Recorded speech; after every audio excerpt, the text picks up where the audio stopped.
and I'm one of the BRITEthink team members, and I'm here to give you today a tutorial on how to co-plan assessments with your learners.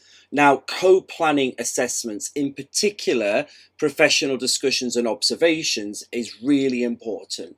Because maybe in the beginning of your assessment journey, you use the same assessment template for every learner. Whilst that's good to help you feel confident, it isn't always practical to the learner. Every learner is at a different stage, a different workplace, has different levels of confidence. Therefore, planning their observations and professional discussions uniquely becomes important. It's one of the key things of holistic development and holistic planning. And that's what we're going to show you today. And it all starts off by co-planning with your learner. Now, this is really important, and for a lot of new assessors, you may not have co-planned before. You just typically give the learner the assessment plan and say, okay, here's what we're going to do. Whilst that's great, it doesn't necessarily always develop the trust and the relationship. We want it to be equal. So in a planning session, we want you to join the learner online and share their BRITEthink portfolio, because here you'll be able to start a conversation with them about where their percentage is. You know, it could link to a review if possible. And you can start to talk about where the gaps is in their portfolio and what you could potentially go and observe when you're with them. So it's a two-way discussion. Now, a lot of assessors get put off by this. They think it can be quite time consuming, but we're typically looking at a 15-minute planning session. And realistically, in those 15 minutes, you can uniquely plan the observation and the professional discussion. So when you actually conduct those sessions, the learner is more engaged, they've been part of the planning, and you can often get more criteria out of them. So therefore, a 15-minute planning session with the learner can actually help you as an assessor going forward. So to start the planning off, what I've usually done is I've drafted out the assessment plan to a certain level. So before the meeting, I've just opened up a new assessment by clicking on Create New Assessment. I've titled it something like Observation 1, and I've pre-written some elements out on it. So up here, I know it's an observation, so I'm going to tick that. Down here, I've just quickly typed in, the purpose of this observation is for me to view your skills at an early stage of the course. I think that's quite important to write for a first observation. This is important so I can understand more about your levels of ability. That's great because learners often feel nervous about their first observation. And in it, we're just putting things like, and I'm going to be able to give you feedback so we can build on that for your second observation. So that's the intent. So I've written that quite quickly. Some assessors have like a template for that. And then down here, I've just pre-populated the implementation station. I'll be visiting you on at... as we discussed today, the topics will be on, and I've left it at that because we're going to pre-fill that maybe during or after. So I have all typed up ready. I don't yet know the date the observation's taking place. Well, maybe I do, but let's pretend in this scenario I don't, because we'll put the date of the observation there. So then, you know, I wait for the plan meeting to start and the learner comes on. And I actually start off with this screen. So if you go to the course progress screen, you can see the percentage and their progression by columns here, or you can see it by specification. I'm going to use this one today. And usually what will happen is I'll introduce the purpose of the assessment, some ideas of themes, and then we'll discuss them together. So I may say to the learner, this learner, by the way, is on a cash level 5 qualification, which is like a management qualification. But I may say, okay, look, so you're doing quite well here in these units, right? We've got 3.3, 3.4, 3.5 all ticked off, which is linked to these observations. If there is anything outstanding for the learner, you can tell them, could you please just make sure you sign these off? Everything's outstanding on this because I've written it as a template, but you can remind them, because remember, we want to encourage the learners to go into their portfolio as much as possible. And then start to have a little bit of a discussion about what we could go and assess. So maybe we've got some unit gaps showing up, about partnership working, something like this. So basically you should be going through the units and maybe suggesting, or you may have looked at the units beforehand and suggested some things, right? So let's just imagine these are ticked off. You'll be like, okay, great. Do you think we should discuss these in the observation? And then the learner will say yes. So then after your conversation, go to your observation plan, or you may want to go straight here, straight away. And I want you to do the planning, the co-planning in reverse.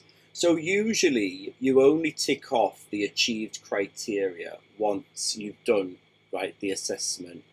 Because you're co-planning and to save you time, I think it's more easier to tick it off here. So you can go through the assessments. The good thing about BRITEthink is that you can see if the criteria has already been achieved, like if you've already ticked it off in a previous assessment. But that shouldn't stop you if, criteria could be ticked off again and again. And what you're going to do is you're just going to tick off the criteria you're going to see them do the observation. Now, I'm just using this as an example. Look, I know these are ticked off, but let's just say I'm going to observe them doing an appraisal meeting. So I'm going to tick. Be careful in the verbs that you use in an observation. If you see something like confirm or do or prepare paperwork, you're probably likely to see that in an observation. Maybe things like explain or evaluate may be more of a professional discussion or a reflective account, but it doesn't always have to be, because in observations you can use things like show me, tell me, but certainly demonstrate verbs are good. So as you go through the learner, you tick all the criteria off. For the sake of this plan, I'm just ticking these off, but if you're going to do an observation, it's going to be detailed, it's going to be meaty. There should be quite a lot of units here. Remember, it's holistic, so it's more than one unit.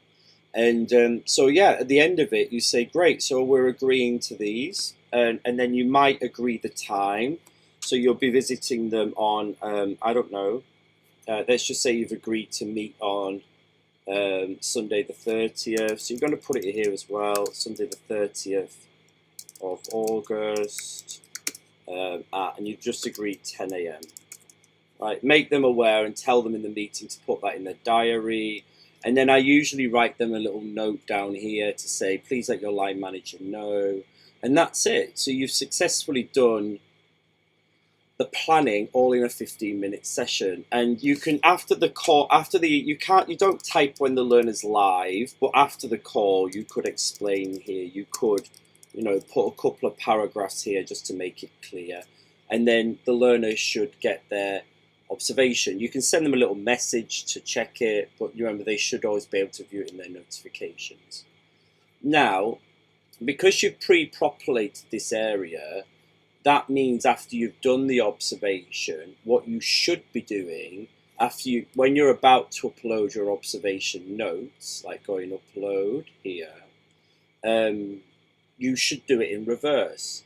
Like if you go and do the observation and you find the learner didn't meet certain points, you can now remove them, because trust me, that's a lot quicker than adding it all at the end. Plus, because it's holistic, you may find they've done extra things. So you go back through them and you remove and add things, and then once you're happy with it, you could sign it off, wait for the learner to sign it off.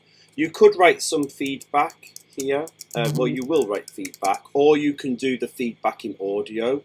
I tend to like doing the feedback on a dictaphone and uploading it here. But that's how you'd co-plan an assessment. And then send obviously to learner. Remember, actually, if you're planning it, you need to send to learner for them to view it. If it's in this form, no one can see it, even your IQA. And the same thing would happen with a professional discussion, right? However, here, if I'm doing a planning session for a professional discussion, you can see my intent is there. Remember, the intent is why you're doing it. So here I'm writing, this discussion will take place. Again, I've left some gaps here, so we could put the date and time. And I give them instructions, reassure them. It will last 30 minutes, just to let you know I'm going to be recording an AI. Your camera needs to be on. Please allow that to check for them. And then do everything the same. So pre-plan it. So let's just pretend these are all be able to criterias. I know they're not. So remember, in a professional discussion, things like demonstrate, if it's under the be able to, you would probably use that more for an observation. So in professional discussions, we may be looking for be able to things that say evaluate or explain. Now, what I do when I then go and conduct the professional discussion is I have this live. So let's just say the planning meeting's finished. I've given the learner a week to prepare.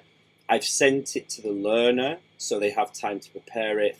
Then let's just say then the 28th of August comes and I'm going to do it, right? What I do in a professional discussion, and this is completely down to you, is I would basically have this open on my screen.